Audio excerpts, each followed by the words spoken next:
Good evening from Helsinki, or good afternoon or morning to our participants across the globe.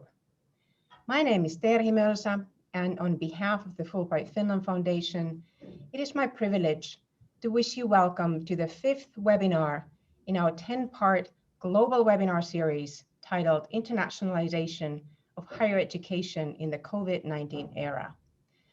Thank you for joining us today. Our topic is prioritizing health, safety, and security, hosting American students. This past year has powerfully demonstrated the urgency and importance of our topic. For our own foundation, the outset of the pandemic meant working with the constantly evolving circumstances and highly individualized situations of our close to 100 program participants and their family members with their health, safety, and security as our primary focus. How did we do? For all of us in the field, regardless of the size of the institution, it is imperative to pause to reflect on the lessons learned. The purpose of today's discussion is to do just that. We also want to talk about what are the concrete and practical tips for both the US institutions and the institutions that are hosting US students, particularly regarding risk assessment, emergency plans and protocols, emergency resources, and emergency communication. And what are the issues driving the agenda and actions on the US side, and what does that mean for the hosting institutions? And how can institutions on both sides work together to address the various safety and health issues that impact study abroad? In today's webinar, we will go directly into the conversation with our panelists, mining from the wealth of questions and comments that we received from you as you registered for the seminar. And we will continue to take questions also during the discussion, so do keep them coming in. I'm so pleased to welcome our two panelists, both with unique expertise in this highly complex topic. Terence Miller is the director of the Office of International Education at Marquette University, and Andrea Bordeaux is the Global Safety and Security Manager at Vanderbilt University. Welcome, Terry and Andrea. Very grateful to have you with us today. But before we begin, I want to give a big thank you to our entire event team here in Helsinki, with Lisa Weimer, who will be moderating today's discussion. And a special thank you to our partners in the webinar series, the Association of International Education Administrators, and the USA Study Abroad Office of the US State Department. We're delighted to be working with you. And now I have the pleasure to turn it over to the Chief of USA Study Abroad, Heidi Manley. Terrific. Thank you so much, Terhi, and thank you and your team for being such a terrific partner, along with the Association of International Education Administrators, and for joining us on the collaborative adventure of this webinar series. I cannot imagine a better, possibly more hopeful way to begin 2021 than to convene US higher education experts around health, safety, and security considerations and hosting US students during the COVID-19 era. Our topic today optimistically notes that slowly more American students may be studying abroad in the coming months, but also reminds us that hosting American students has always involved complexities, which have only been heightened, of course, as we are still in the throes of the global pandemic. I am very grateful to all of you, the almost 300 participants who registered to join us today, and look forward to hearing your insights and perspectives. I think we have collectively learned a great deal over the past months, and the hope is that we find ourselves in a better place than we were in March, and even more prepared. I am so pleased to be here with you all today on behalf of my USA Study Abroad team at the US Department of State to open this important conversation and to learn from you all. In fact, we ourselves have recently been heartened by the first signs of the return to American student mobility within the programs my team is fortunate to manage, as we have 4 American undergraduate students supported by our Benjamin A. Gilman International Scholarship Program who are currently on programs overseas. It's a small number compared to the hundreds we typically have overseas at any given moment, but it is our first return since March, so I will happily take it. As we begin the year, American student mobility remains an essential component of our commitment to the importance of people-to-people connections between the people of the United States and other countries. I know that there are so many of us at the State Department and in your own institutions who are working tirelessly and creatively, albeit with health, safety, and responsibility firmly in mind, to support an even stronger return to student mobility, not only in the number of American students studying abroad, but to see more American students studying abroad who truly reflect the rich diversity of our country. I am thrilled that two U.S. higher education leaders and innovators are here with us today, and I'm grateful to Andrea Bordeaux from Vanderbilt University and Terence Miller from Marquette University.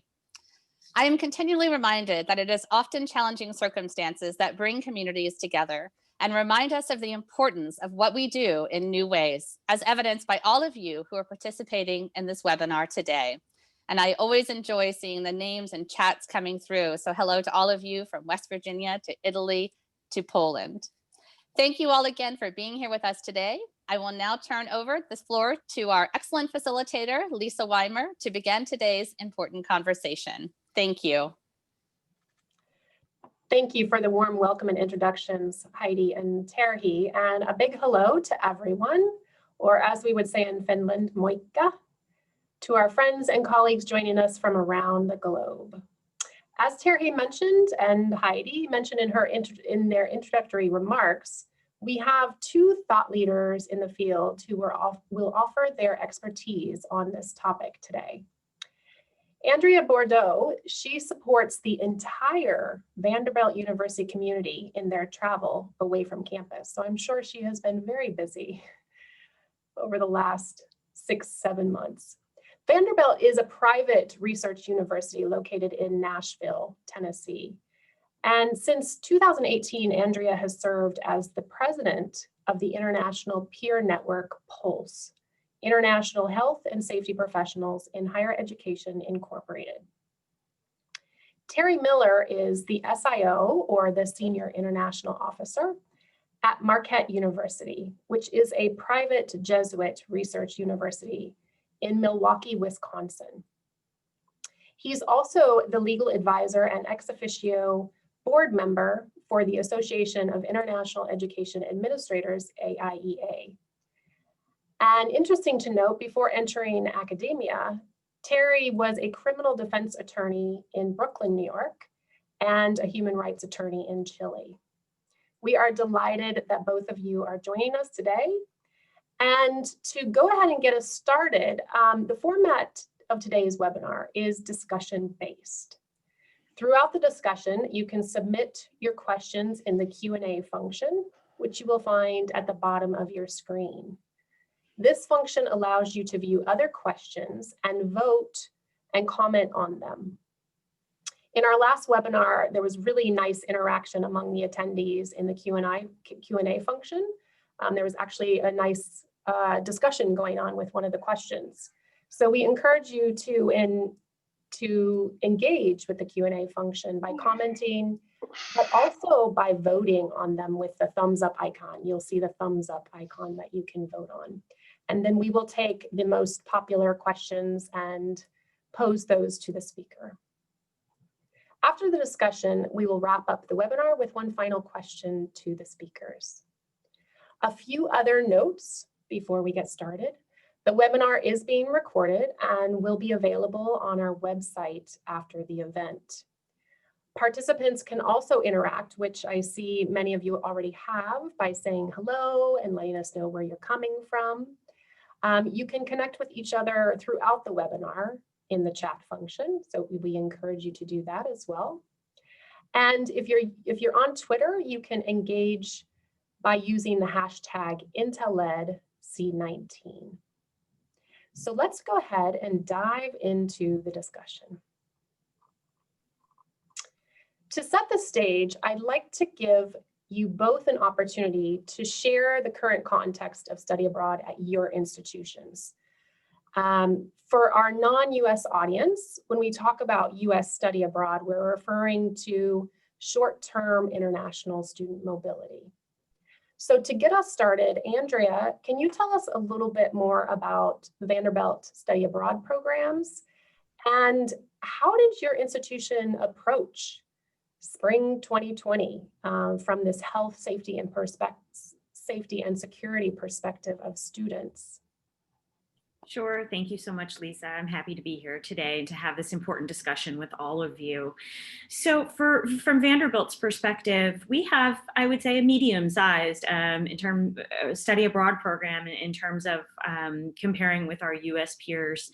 And we rely heavily on third-party provider programs. And I think that's an important note here, especially since we're going to be talking about partnerships with institutions, organizations, and providers who function abroad outside of the United States context. So, as an institution that relies heavily on third-party providers, our approach to spring 2020 was very focused on communication, on shared decision-making.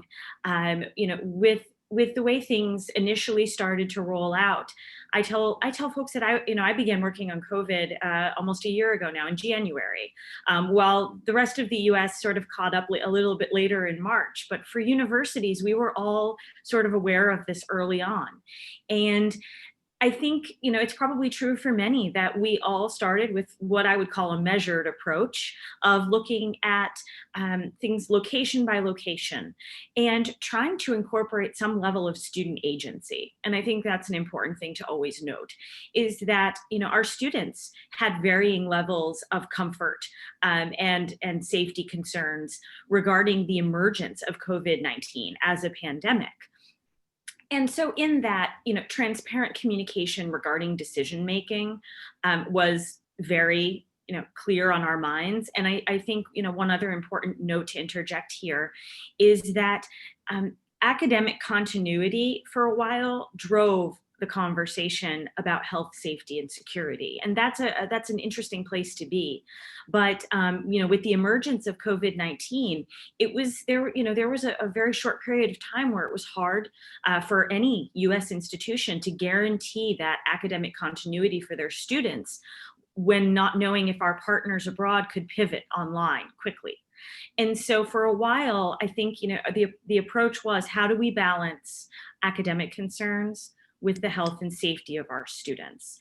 And so we walked that fine line. We did it so, in like I said, a very transparent way with our students and their families. And I think the attempt at being collaborative paid off. Great. And just to further kind of give us this lay of the land at Vanderbilt, what is the current state of sending students abroad right now? Sure. At this time, Vanderbilt is not currently sending undergraduate students abroad, and we have held off through the rest of the spring semester. So through May, undergraduate students will not be participating in study abroad programs. And I can say that, the thought on that is, right now, we still remain in a very volatile time in terms of changes and restrictions worldwide. And so that was a calculated decision to make sure that when we do begin a controlled restart of programming, we're prepared to do so and to support our students fully in that. So at this time, they are not studying abroad, but we do remain incredibly hopeful for the fall semester.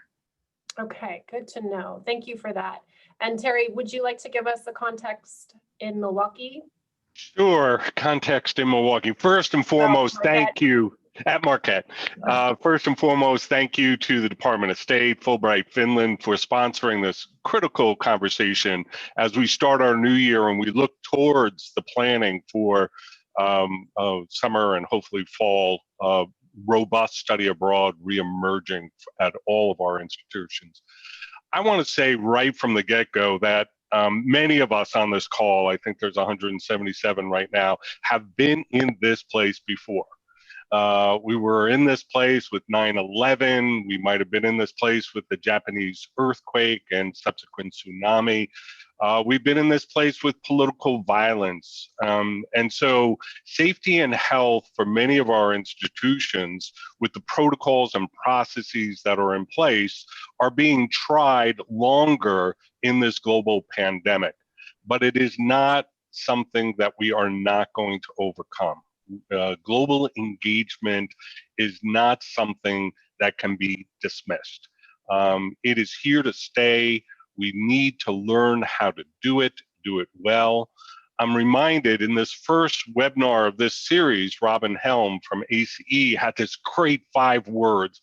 I still have them, I have them up on my desk because, you know, she said it is resilience, recovery, adaptation, innovation, and action. And I think we're all going through this cycle of those 5 different words at different times. In spring of 2020, it was resilience.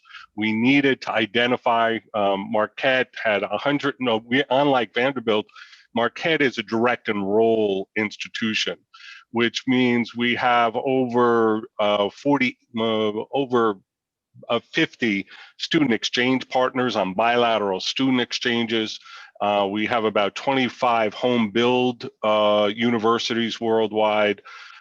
So our philosophy, and it's because of the Jesuit pedagogy, is student-centered, and that student agency that Andrea mentioned is critical for us.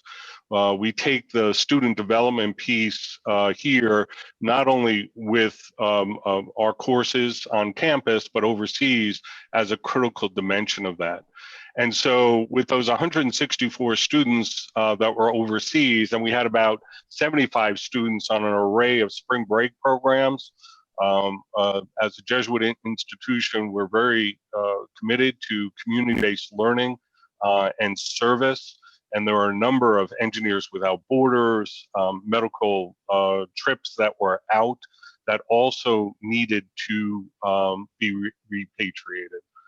We were fortunate enough through, we have Alert Travel, other protocols, which is an app that alerted us to the situation, that we were able to, in the cascading, and we were all there, you know, it started with South Korea and China, and then went to Italy, and then Spain, and Germany, and France. In that cascade, we were able to successfully evacuate all our students. So working closely with communications, internal stakeholders, legal, risk management, insurance, having those processes and protocols in place really assisted us during that time. And so we were, it was unfortunate, but our policies and procedures held, which was unfortunately had to be tried at that time. Great. And Terry, what about your current situation? Do you have students on study abroad right now? What's the case at Marquette? Yes. So even during the pandemic last spring, we gave our students the option of deciding whether to stay or not, understanding the risk involved and what was at stake. And so of those 164, about 11 stayed in country, largely New Zealand. There was one in South Korea, etc., and Australia. And then last summer, we did not have students. In the fall, Marquette went back to a hybrid, but we were back on campus, 4,000 students in residence. We're a doctoral research university of about 11,500 students. And so one of the most important things is the policies for global engagement shouldn't be distinct from the policies at the home institution. And since we were operational in residence, we felt study abroad should continue with the same sort of vetting and review that happened here on campus. And so we did have students go out in the fall to partner institutions. We have students heading out this spring, about 25 students. And, you know, to give you some of that hope and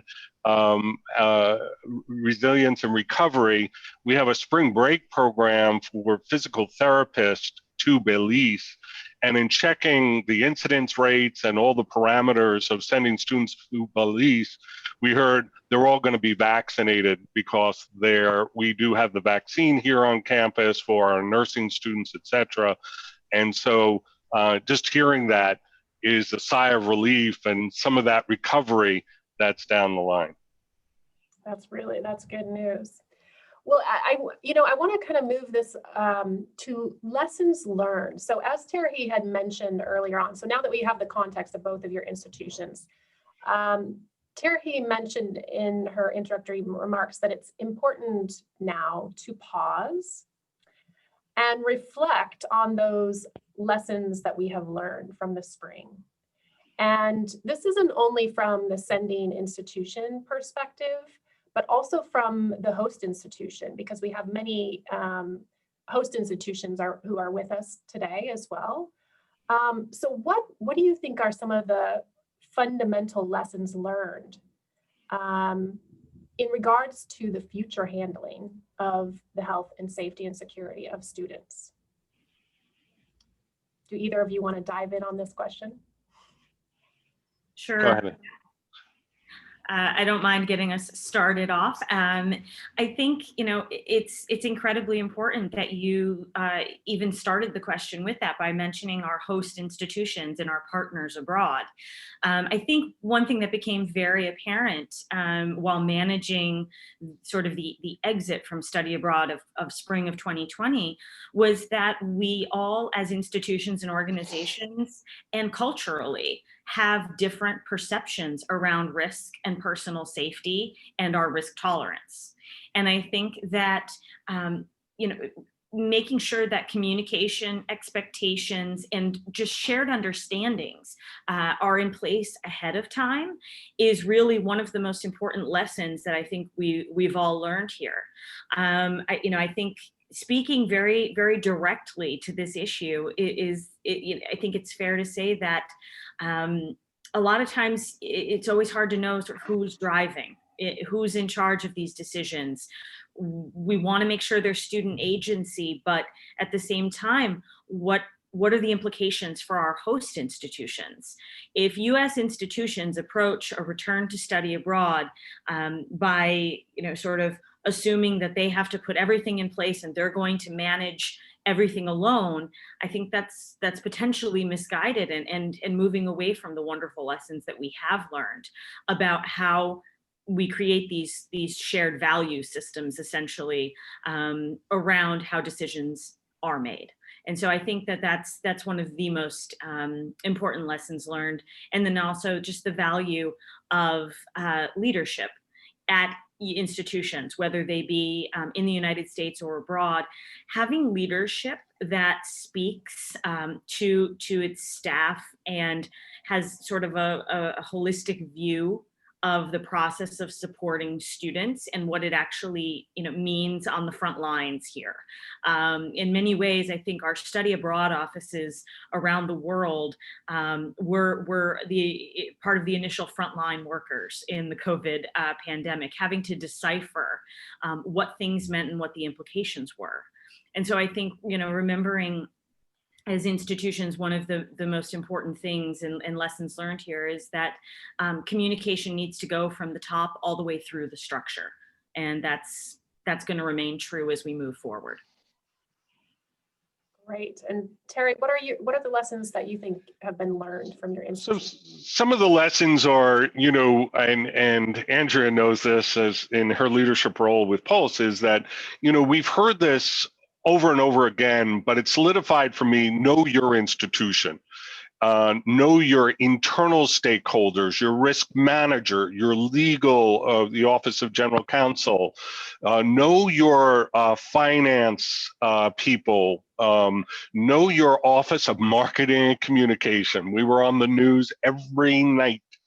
And I had our lead person for media and communication on speed dial, because they were constantly asking where we were at, and we were featured every night on the news. And so for me, a deeper dive there, and along with that deeper dive of your internal stakeholders, including your leadership, and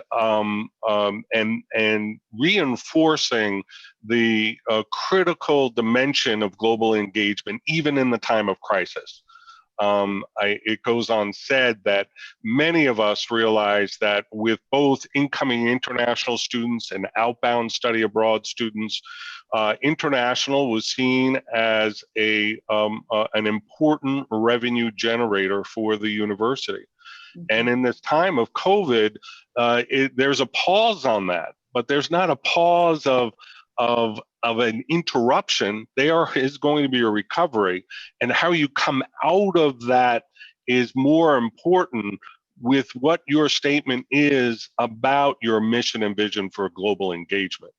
And here, you know, as a Jesuit institution with 204 Jesuit universities throughout the world, we're fortunate to have that network, that consortium of Jesuit universities here in the United States, about 27 that we benchmark against, and with peer and aspirant benchmarking. But it's also that 204. So deep dive with those partners you have. As a direct enroll institution, we knew the infamous case from spring of 2020 was we had a student from a Madrid program go up to Dublin. It was St. Patty's weekend. We all might remember this. And he realized he was too sick to get back on that plane, tested, and had COVID. And the partner in Dublin, the University College of Dublin, Edna Carroll, many of us know, infamous, she's in the forum leadership, came to our rescue, rescued this student, set him up in a housing that other students had vacated, brought food in for him. And for me, not only demonstrates that compassion and empathy of partners, but also then how we retool and pivot to what's new. A partner in Beijing has decided no longer to do study abroad, but they're offering 2-year programs for incoming international students. And we just signed a transfer agreement so that the students would go 2 years in Beijing and then complete their education at Marquette. So that pivot and learning those lessons are really critical.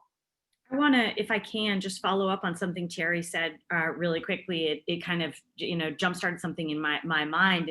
And that's when I put on my international risk manager hat and I say that, you know, we need to make sure that moving forward, one of the key lessons that we hang on to is that we are careful to not go beyond reasonable expectations here.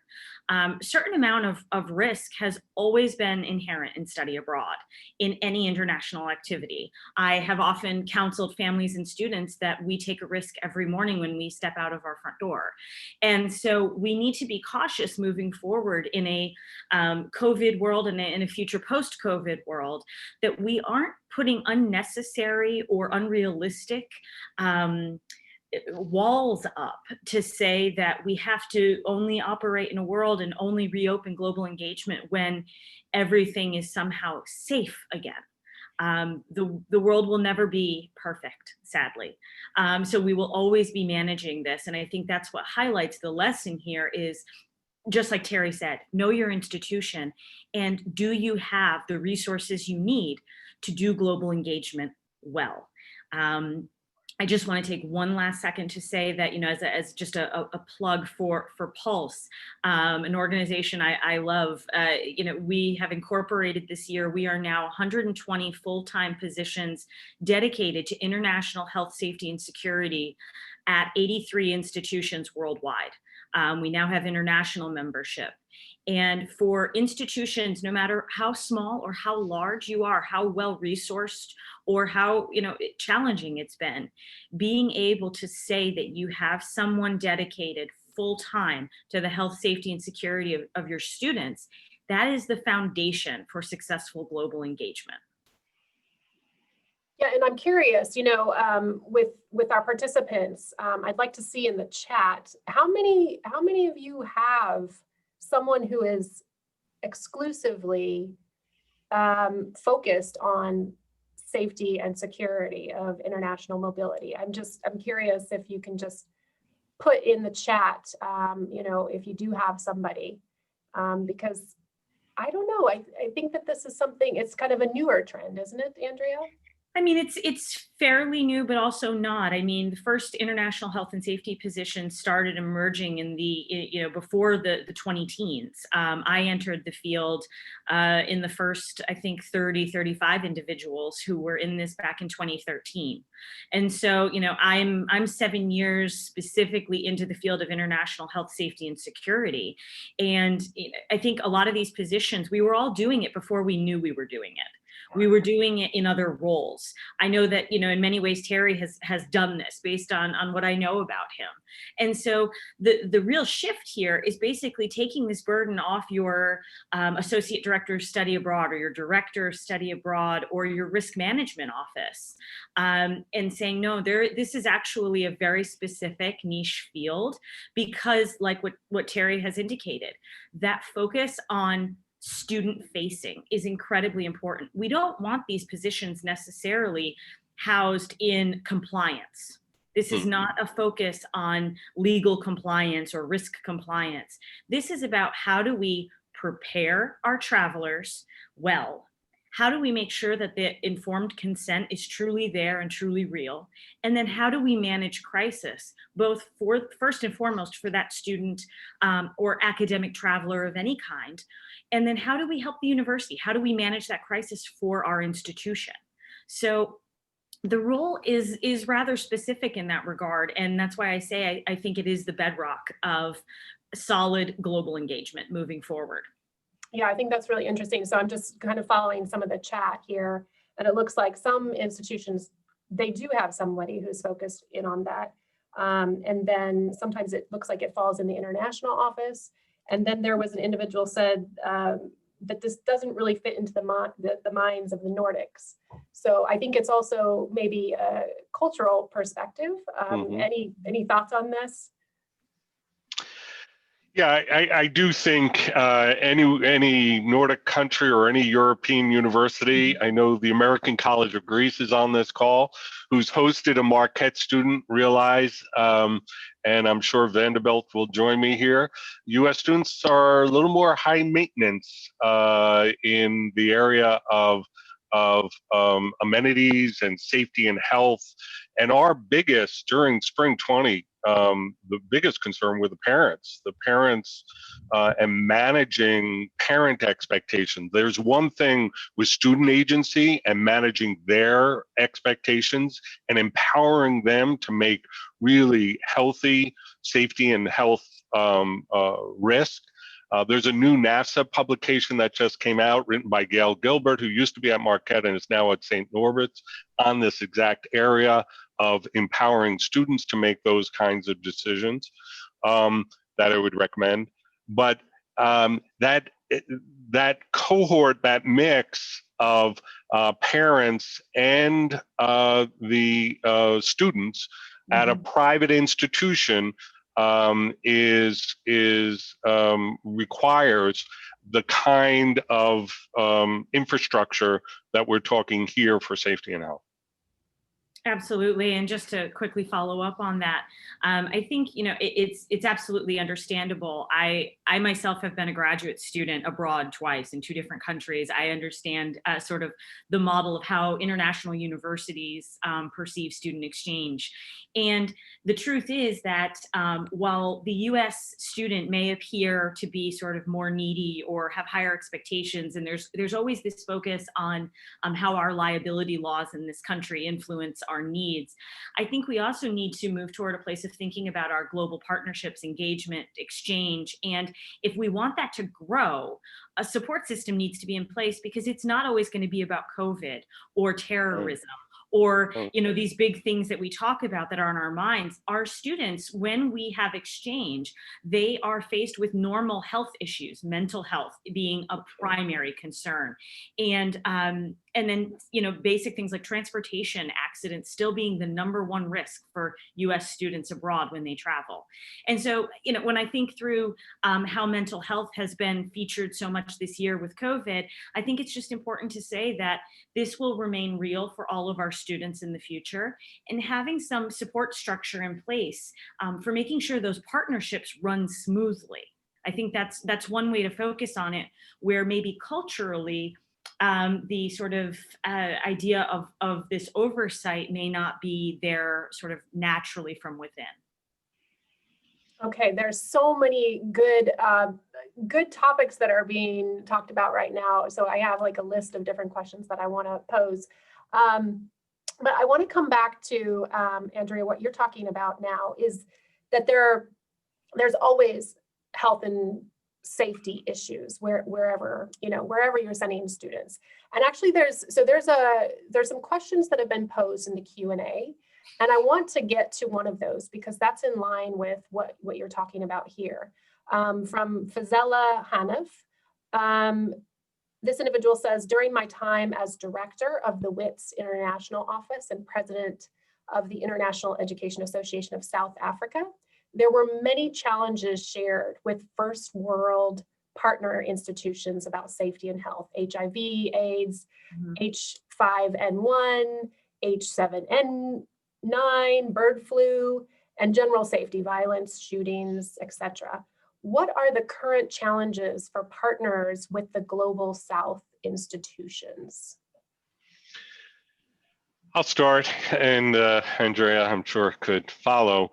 I think this is part of the pivot. This, for me, has been really a very exciting thing to watch because, as we all know, and in the field of education abroad, we decry the small percentage of students who actually have the financial means in order to engage in physical mobility.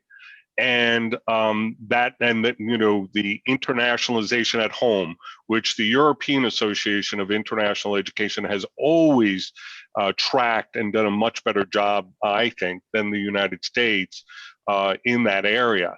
And the Global South, I think this has been a great equalizer. Ebola and some of the SARS diseases haven't really impacted, but this is a total shutdown. And so what it's allowed us to do is, with our partner at the University of Western Cape in Cape Town, where we have a full-fledged study abroad program on the ground, our students go to their classes, etc. We've been able to do two things. One is to increase our research initiatives with them and look at faculty to faculty exchange, which has been exciting. The other thing is with our partners in the townships and in the communities around Cape Town, we've been able to design a virtual service learning course that gives you the theory. And now we're sort of marketing to our students here that they could virtually do microfinance, do some communication, web development with a lot of the nonprofits and the entities that we have these 15-year-long relationship with, and then get 3 credits in a theoretical service learning course. So for me, the COVID, with physical mobility, there might be challenges, especially with healthcare and the ability to have those services. But for me, it's a really exciting time for faculty research, for virtual classrooms, the ability for our partner in Chile now to take classes at Marquette. There's been a lot of movement in the Jesuit network along that line, which is very exciting. I'll follow up here with a similar but slightly different perspective. And hello to our colleagues at WITS. It's a lovely campus. I hope to see it again someday soon. I think that I've been very personally concerned for the Global South and for programs in the Global South. From the perspective initially of thinking about our third-party provider organizations, who for the most part have taken a massive hit in this. And these are the provider organizations I'm referring to that help facilitate and run programs around the world in country. Many of them are US based, but some are not. And we've seen them have to eliminate so much of their staff and their sites. And the first sites to go were those in the Global South. And that just is gut-wrenching for me to see, because as study abroad administrators, we have so desperately worked for so long to move students away from what everyone refers to as sort of the traditional study abroad locations or experience. We've been trying to invite this kind of engagement for so long. So I've been worried about that. But like Terry said, I do think there is a real opportunity for engagement here and for the institutions and universities of the Global South to step forward and say, hey, we actually have something special in this regard. Because I know right now, from my perspective, in a risk sense, the last thing we want to see are large groups of students congregating in the same areas. I don't want to send 200 students back to Barcelona. I love you, Barcelona. It's not about you.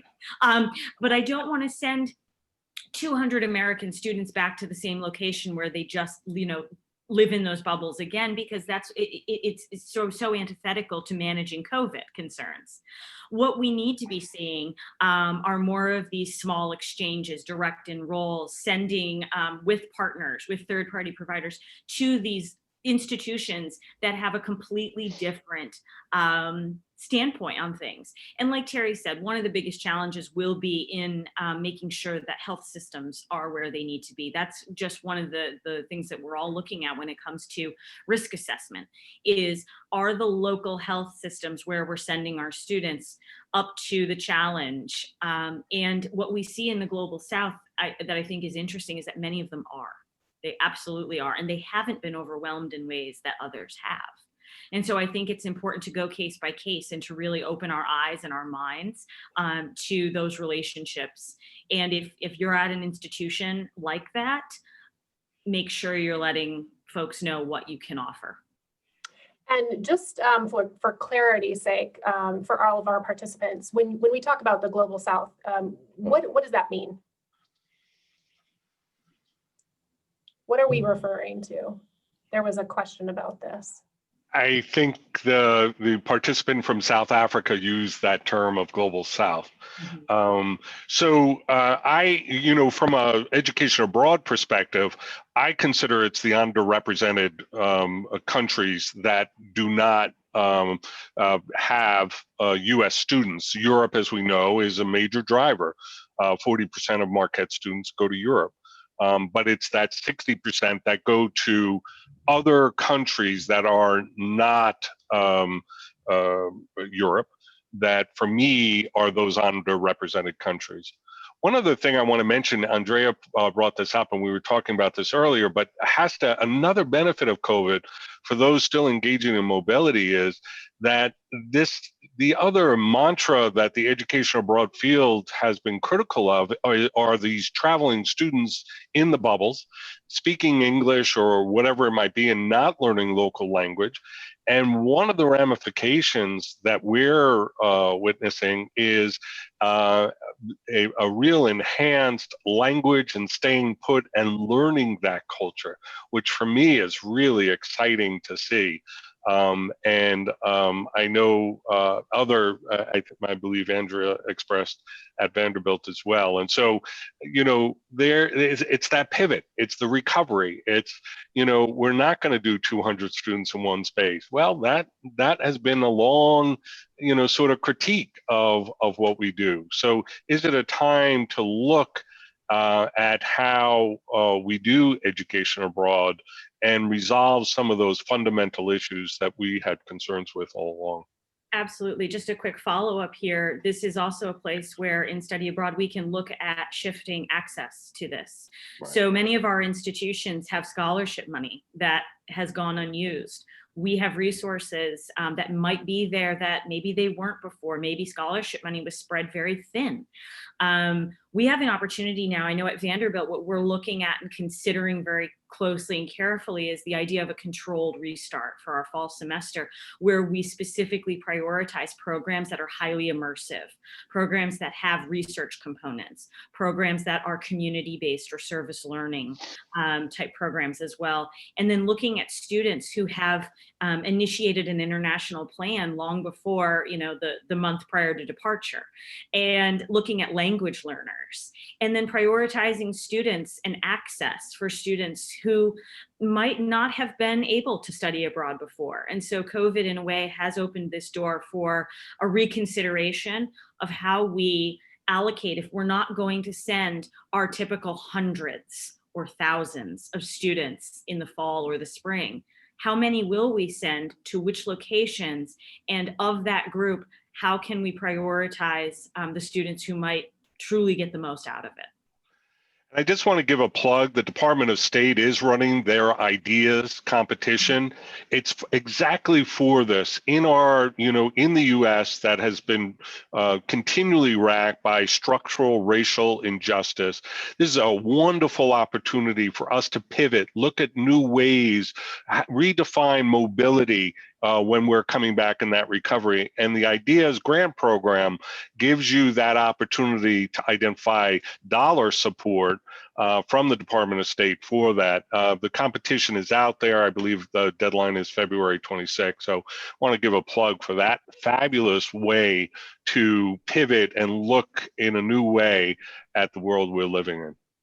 Yeah, I think that this is really interesting because it tends to be a theme in all of the webinars that we've done so far, is this idea that it is a pivot. It gives us a chance to really step back and evaluate where we were going. John Hudsick said that we were kind of on this gravy train where we were just going like crazy, sending a lot of students out, but not having that space to really think about the impact and what we really want study abroad to look like. So I think that this is a nice takeaway, is that it does offer us this space to take a pause and to really reflect on what do we want the future to look like. So I think that's a really great thing for us to think through. I want to come back. There's two more questions here that kind of have to go back to, Andrea, what you were talking about.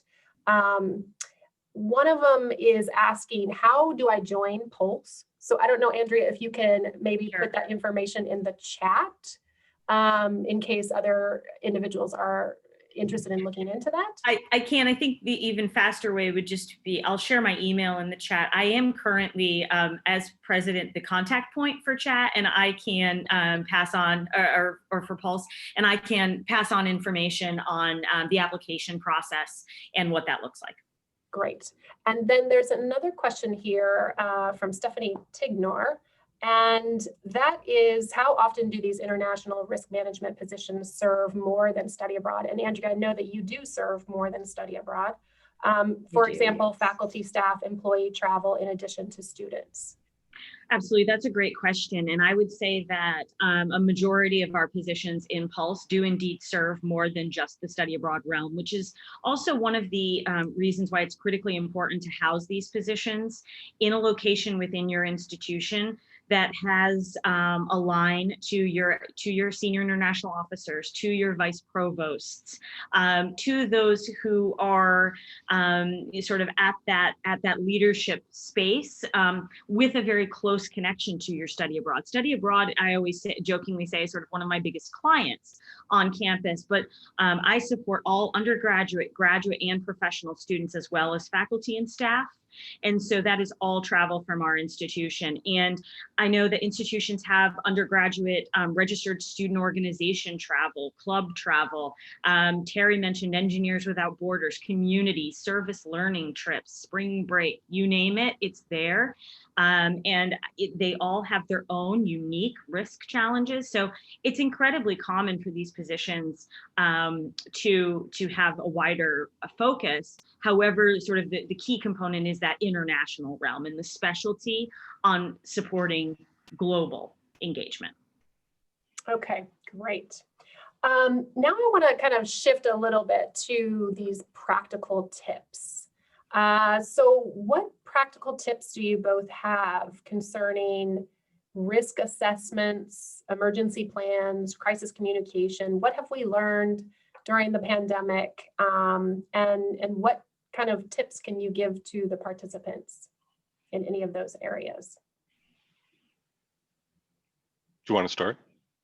You go ahead, Terry. Okay, so if you go to the Marquette site, you'll see and this is Carly Webster, the manager of education abroad at Marquette, is truly an incredible resource and of making and implementing these sites and pages. So credit goes to her. But on study abroad, you'll see that there's general information for education abroad with the litany of different Department of State, of course, and Consular Affairs, OSAC, the Department of State's Overseas Security Advisory Council, U.S. Center for Disease Control, the World Health Organization, and here we utilize the World Health Organization has an excellent mapping for Europe in particular that we utilize for a lot of our European travel. Of course, the Johns Hopkins Center for Health Security. We are members of International SOS, so all faculty travel, and they have medical and travel security alerts. GeoBlue is our insurance provider, but we have also, it's outsourced. There's another insurance provider, if you go to our insurance page, that students can take insurance out for trip interruption or COVID or whatever it might be. In addition, the university has just signed on with a tuition guarantee. Since students are coming in the spring, starts January 25th here at Marquette, there is another insurance, a tuition insurance plan and that students can take out that guarantees their tuition dollars that are spent at Marquette during this period of time. So the insurance piece is critical. Clear communication. We just were in communication about testing, and the rep did not give us right information and was corrected, and we had to correct that information. So the mantra with all of us is clear communication with your insurance companies. Marquette is a Teradata user. Many of us in the field are. That's how we track. We're Alert Traveler, which is an additional app that really assisted us in spring 20. I can't sing the praises enough of having those types of additional wraparound services during this time. And then if you hit on that page, which describes that, up at the top, it says ongoing updates affecting education abroad programs. And this is sort of a daily thing of programs we're taking out. For example, all of our Asia partners start in March, as we all know.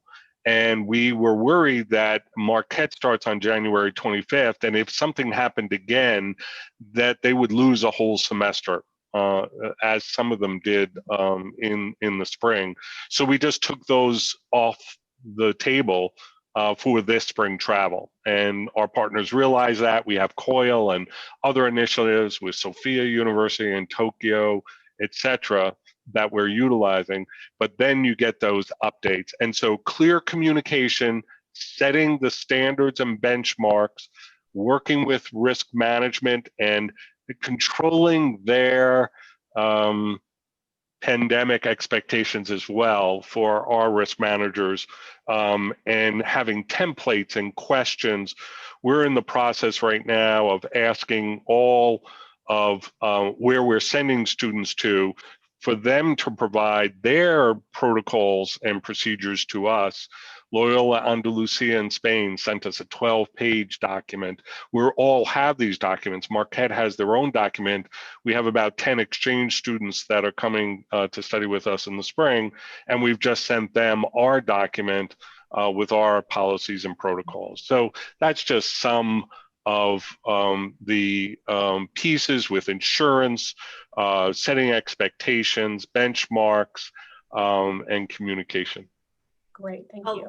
I'll follow up really quickly on that, and to say that obviously the benchmarking component is incredibly useful. And I think it's just really important to mention, like Terry said, the Overseas Security Advisory Council, OSAC, has an academia sector committee, an academic working group. You have access to these, any institution, so maybe you don't yet have a pulse position, or that doesn't seem like a realistic thing for your university right away, although it should be. I think that, there are resources out there for you to be a part of that you can begin working on today for your institution. Benchmarking is key. That's something that is sort of one of the foundational things that we do in Pulse, is we're able to go and say, separate out our public institutions from our private institutions by size. We have a full database of questionnaires, surveys, and being able to bounce ideas off of each other, management plans, being able to assess our international security providers, our international medical insurance providers. Just like Terry, name dropped a few companies out there. We're able to all talk with each other and say, who do you have? Why do you like them? And then in that sense, we're also able to leverage our services and leverage and to say, okay, we're getting together as a group of 5 institutions instead of 1, coming to a provider like a Geo Blue to say, here's what our expectations are and here's what we hope for. What can you do? And then finally, just to say that, Terry mentioned that a partner in Andalusia sent a 12-page report.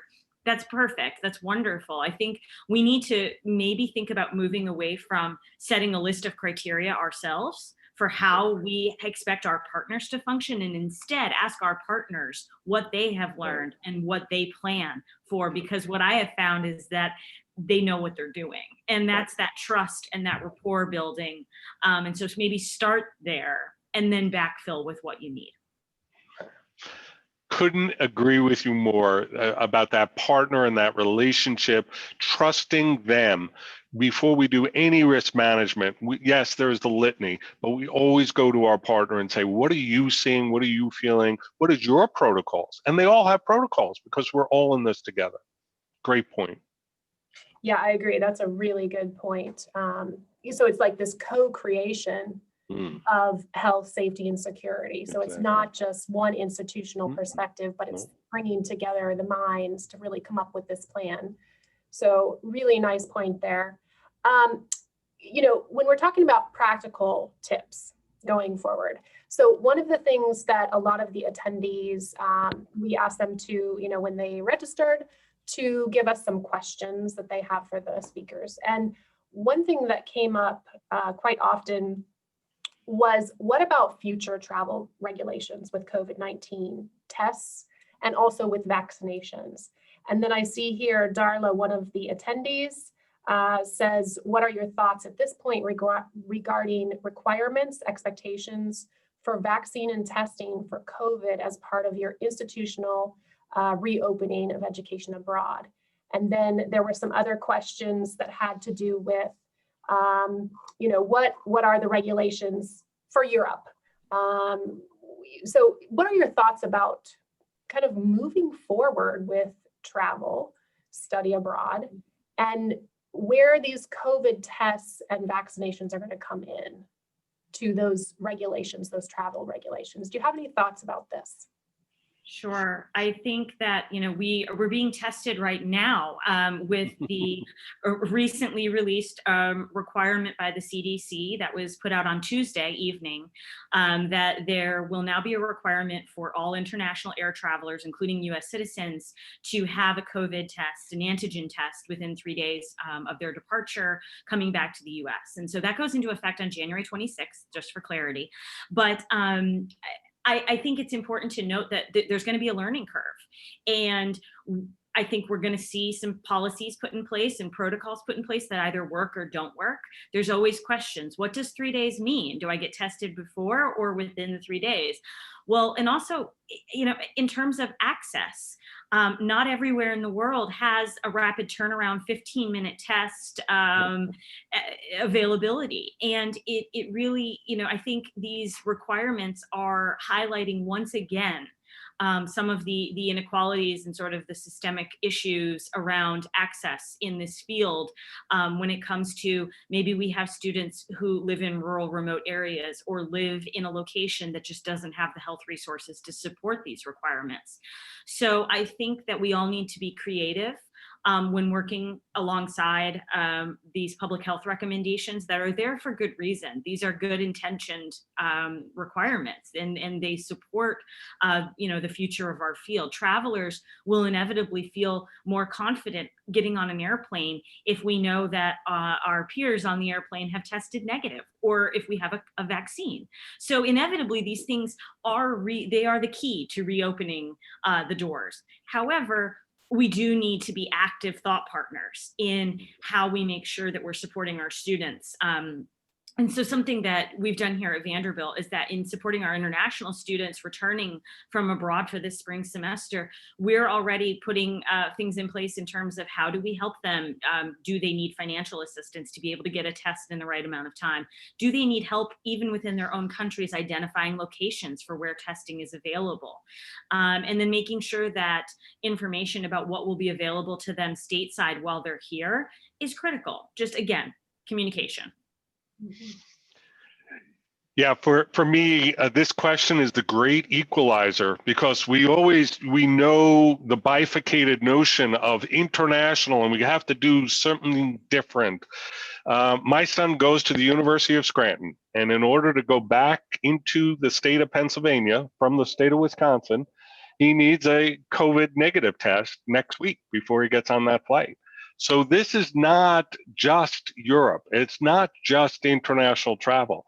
It is all travel everywhere. And so as I started the conversation with our Belize example, that for me was like, oh my God, they're all going to be vaccinated. Not that that is the only criteria, but for me, it took a lot of the risk and the risk tolerance that we have, which is probably a little higher than other institutions because of our location in an urban setting with no gates and open campus and open streets.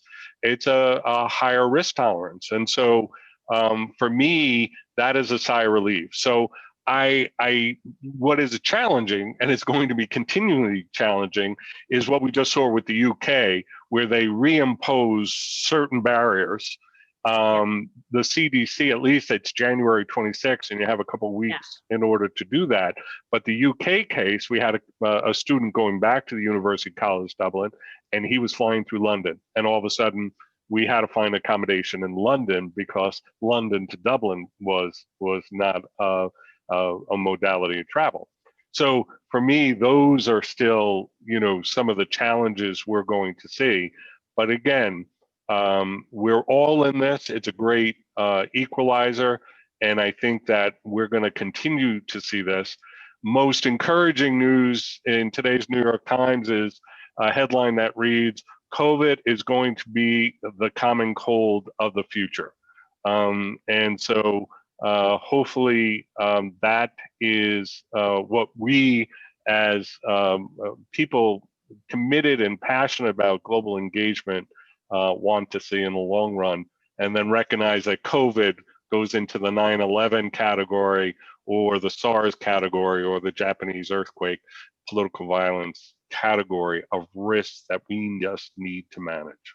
Absolutely. And I think moving forward, it's only natural to say that it's highly likely we'll see pandemics in the future. And these types of pandemics as we've become a society and a global society that travels and gets on planes. And so being prepared here and doing this well and understanding the path forward and not being afraid to open that door when it's the right time is critical. Yeah, and I think, this whole question around tests and vaccinations, the key here is monitoring the situation, because here in Finland, it's changing, and it's changing with the situation. So right now we have a recommendation for self-quarantine for 10 days, but this can be shortened with COVID tests. And now that the vaccines are coming online, we have a scholar from the US who just emailed yesterday saying, what do I need to do with quarantine? Because I have my vaccination. And we don't know that quite yet, because they're still discussing that at the governmental level. So I think the key in this particular situation is that you just have to monitor the situation, and every country is different. So something to think about, as we're going forward, is that it takes a little bit more time to navigate the situation to see if you can enter the country, and if so, what are the restrictions and regulations? That's absolutely there. And I would say that that's part of the reason why institutions should be thinking about, the two primary challenges that COVID presented in my mind, the two V's, volume and volatility. And you can manage volatility when you don't have a huge volume. It's when you have hundreds or thousands of individuals that you have to manage that potential for volatility with. And so it's one of those areas where I tend to think start small. Mm-hmm. Yeah. Well, we are almost at our time here. I have one question that I've been kind of saving because it's an ethical question. I think it's a good one.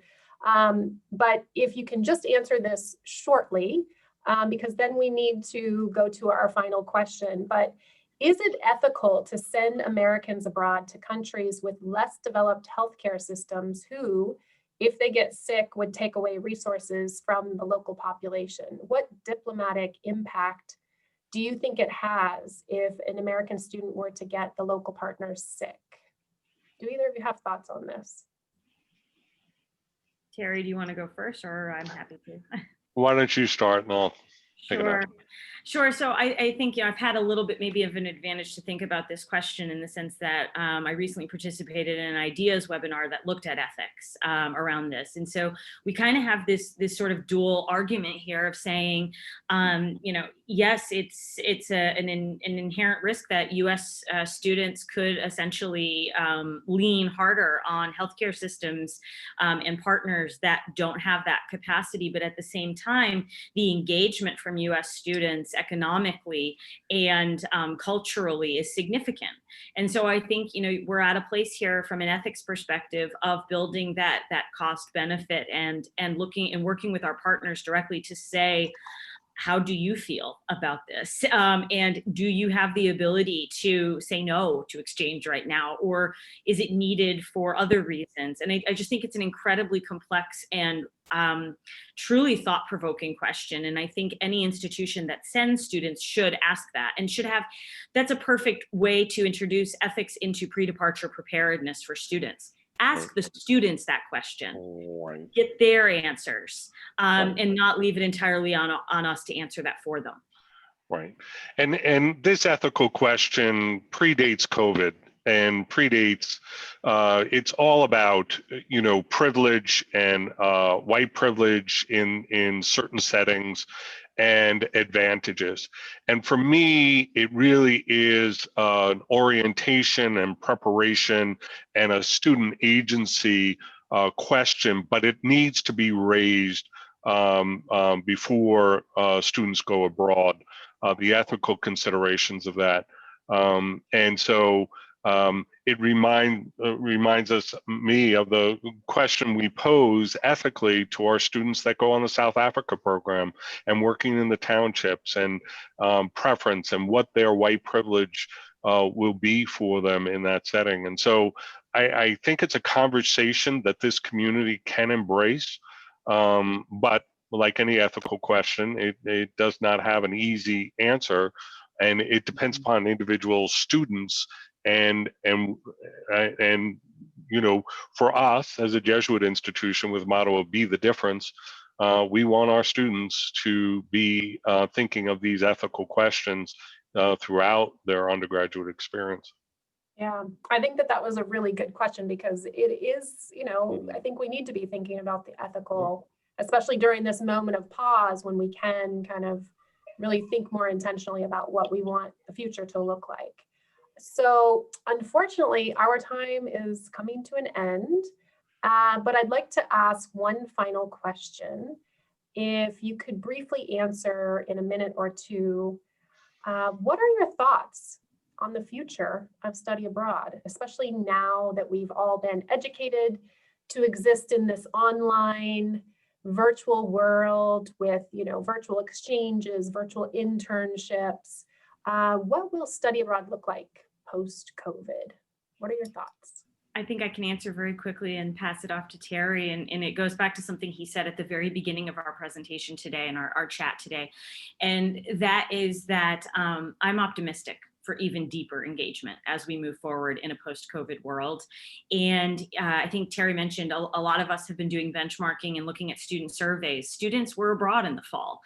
There are institutions and third-party provider programs that had student participation, and the feedback that we're and the direct communication we're seeing from students is that the restrictions that COVID put in place, the need to stay put, the need to be deeply engaged with your community, to know the local landscape, in a way created what we've always wanted to see. And so I remain incredibly optimistic that if we can mobilize ourselves to put the proper supports in place, to have the questions regarding ethics, to challenge our ability to do pre-departure preparedness and training well, I really think that study abroad as a whole can come out on the other side of this even stronger. Terry? So, it's Robin's initial 5 words, resilience, recovery, adaptation, innovation, action. The one word I would add for the future of study abroad is pivot. And the need to be innovative, pivot, think of mobility in new ways, especially from an equity and access point of view, in a racial justice point of view, ability to have more students, underrepresented students, students of color, first-gen students participate in mobility in new and innovative ways. For me, is one of the most exciting moments, opportunities out of what I overall would say we needed the resilience in the first place to overcome COVID. And do you think that it's going to be more hybrid in the future, since we are now in this virtual world and discovering what it can be? What are your thoughts, or is it still going to be very in person? I think everybody here realizes that there is a tremendous benefit to that in-person contact. We're all dying to have it. Andrea says she can't wait to get back to Barcelona or WITS in South Africa. We all are dying for that. We haven't traveled, and we are travelers by nature. So there is and will always be a mobility and a face-to-face part. Is virtual here to stay? Absolutely. Is it going to create new opportunities and new hybrid modalities and ways to do this? Absolutely. So for me, it's not an either or, it's an and it's an and to stay. Exactly. We're seeing, the emergence of international internships and connections after that initial experience. So as a way for students who study abroad to stay more connected to the communities in which they lived, we understand we have the means. And so I completely agree with Terry that, hybrid, sure, to some degree, virtual is always here to stay. And it's an incredibly valuable resource to open access and to open those doors in places where they hadn't been fully opened before. But the in-person, we are all at institutions, universities, saying that we have this value of residential learning and this concept of learning in person, and we want our students to come back to our campuses. The same is true with sending them abroad. That's right. Absolutely. Great. Well, one thing that I do want to plug right here when we're talking about this virtual student experience, we do have a webinar in March that's focused in on this virtual student experience. So keep your eyes open for that. Invitation coming soon.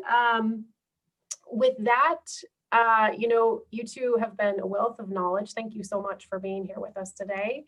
Some of the takeaways that I heard.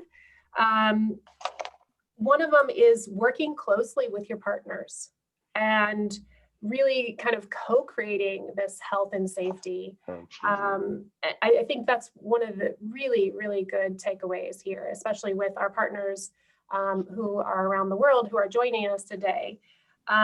Also, I think one of the things that you both alluded to is this time is allowing us to pause and to really look at, what study abroad is and what we want it to be. So, making it more, opening up access, Terry, like you were just saying, social justice, and looking at ways to do that. And also this ethical question was a nice way to kind of round that out at the end, because there are some ethical questions that also need to be considered as we're looking at rebooting study abroad. And then Terry, you had mentioned at the beginning that global engagement cannot be dismissed. And I think if nothing else, this pandemic has actually made us realize how internationally connected we really are. So with that, a sincere thank you to Andrea and Terry for offering your candid perspectives and giving these tangible takeaways. Really appreciate it. And before we sign off, we would like to invite you all to attend the next webinar in our series. You can see it here. There's also the March webinar, but the February webinar is on diversity, equity, and inclusion, which was definitely a theme today as well. So we hope you join us for the future webinars. And the registration is actually now open for the February webinar, so you can sign up right now. We will send you a follow-up email that includes the recording of this webinar and an invitation to the next webinars. Also, please take a moment to fill out a quick 3-question exit survey. When you press that leave button, then the survey will automatically pop up, and we really appreciate your feedback. We've actually been using that feedback as we create and design the future webinars, so it's really important to hear from you. And finally, on behalf of the Fulbright Finland Foundation, as well as the collaborating team at the Department of State's USA Study Abroad branch and AIEA, we thank you for joining us today. Have a great day, and sending you all healthy vibes from Helsinki.